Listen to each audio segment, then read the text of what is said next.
大家好啊，我係 Maggie 啊，今日介紹呢個產品俾大家好好嘅。有冇人試過咧？成日都胃痛啦、胃脹啦、個胃頂啦，行路都覺得好唔舒服，食唔落嘢又唔出氣啦，肋骨痛、肋位唔舒服。其實好多時係個胃部引起嘅問題。我哋今日介紹呢個產品咧，其實一年四季都用得，但係好可惜，佢就係秋冬天先有嘅啫。非常之天然唔係natural嘅方法，可以幫到大家解決問題嘅。今日我哋介紹呢個產品俾大家啦。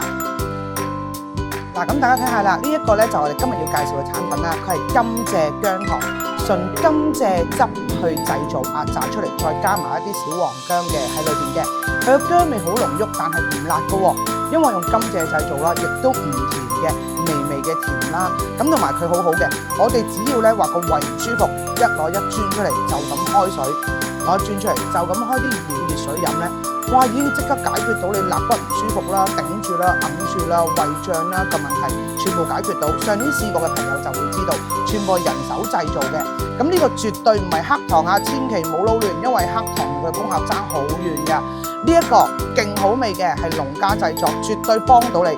只需要88蚊一包啫，一包就係呢度份量，大概20粒左右啦，一日一粒，咁都係88蚊嘅啫。